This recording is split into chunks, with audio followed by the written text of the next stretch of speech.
Selamat siang, saya Samuel Utapea dari kelas 1B, jurusan Pendidikan Jasmani, Kesehatan dan Rekreasi, Universitas Islam Riau. Baiklah, di sini saya akan menjelaskan dan memperagakan tentang gerakan lompat jauh. Baiklah, selanjutnya terlebih dahulu saya akan menjelaskan yaitu pengertian lompat jauh. Lompat jauh adalah jenis olahraga atletik yang membutuhkan kecepatan, ketangkasan, dan kekuatan seorang atlet untuk melompat sejauh mungkin dari titik lepas landas atau garis lompat, kemudian melayang di udara dan mendarat sejauh-jauhnya dalam bak pasir. Dan berikutnya yaitu yang kedua tentang teknik dasar lompat jauh. Teknik yang pertama yaitu teknik awalan. Teknik awalan lompat jauh dimulai dengan persiapan ancang-ancang, kemudian berlari dengan sangat cepat. Tahap awalan akan berhenti tepat sebelum seorang pelari melompat. Teknik yang kedua yaitu tolakan. Teknik ini menggunakan salah satu kaki terkuat saja. Kombinasikan kecepatan dan energi saat teknik awalan dengan hentakan saat melompat vertikal di teknik tolakan. Teknik yang ketiga yaitu melayang. Dalam teknik melayang, sikap ayunan serta keseimbangan sangat penting dilakukan. Gaya melayang seperti orang terbang, yakni memosisikan diri tetap dalam keadaan gerak. Keseimbangan adalah hal paling penting di sini. Dan teknik yang keempat yaitu mendarat. Proses pendaratan dalam atletik tidak boleh sembarangan, sebab kalau salah bisa mengakibatkan cedera. Tumit kedua kaki harus berhimpitan, condongkan badan ke depan atau ke arah lutut supaya tidak mendarat menggunakan pantat. Setelah proses pendaratan selesai, kalau mau meninggalkan tempat pasir jangan kembali ke belakang. Berjalanlah ke arah menjauhi papan tolakan agar dapat dihitung berapa jauh seorang atlet melompat. Dan berikutnya yang ketiga yaitu tentang gaya yang ada pada lompat jauh. Gaya yang pertama yaitu gaya jongkok. Gaya jongkok merupakan gaya lompat jauh yang paling tertua.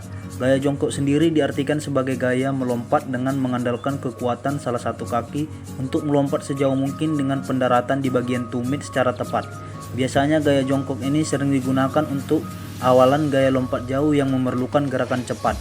Hal ini dimaksudkan jika gaya jongkok bertujuan untuk mendapatkan kecepatan dengan lari secepat mungkin. Dan gaya yang kedua yaitu gaya menggantung. Gaya menggantung merupakan salah satu gaya dalam lompat jauh. Disebut demikian karena gerak dan posisi badan melompat saat berada di udara menyerupai orang yang sedang menggantung atau melenting ke belakang. Dan gaya yang ketiga yaitu gaya berjalan. Gaya berjalan di udara ialah gaya lompat jauh dengan gaya saat di udara seolah-olah sedang berjalan. Gaya berjalan di udara ini juga memiliki tahapan tertentu yang harus dipatuhi oleh peserta. Hal ini karena gaya ini membutuhkan keseimbangan dan perhatian khusus mengenai durasi waktu saat melayang di udara. Dan selanjutnya yang keempat yaitu ukuran pada lompat jauh. Yang pertama, keterangan ukuran lapangan. Panjang bak lompat 9 meter, lebar bak lompat yaitu 2,75 meter, lebar lintasan awalan yaitu 1,22 meter, lebar papan tumpu yaitu 20 meter, panjang papan tumpu 1,22 meter, dan bak lompat diisi dengan pasir. Dan selanjutnya yang kelima yaitu pelaksanaan lompat jauh mulai dari awalan sampai dengan mendarat. Dan tahap yang pertama yaitu tahap awalan. Lompat jauh diawali dengan gerakan lari yang sangat cepat pada lintasan awalan lompat dengan jarak 35-45 meter dengan gaya tubuh agak condong ke depan agar lari bisa maksimal. Dan yang kedua, tahap tolakan. Tolakan dilakukan dengan menggunakan kaki yang terkuat sebagai tumpuan dan kaki tersebut tidak melewati garis papan tumpu. Dan ketiga yaitu tahap melayang. Gerakan melayang pada lompat jauh dimulai setelah melakukan tahap tolakan. Maka segera melakukan menekuk kaki secara bersamaan. Gerakan ini akan tampak seperti jongkok di udara dengan kedua tangan lurus ke depan.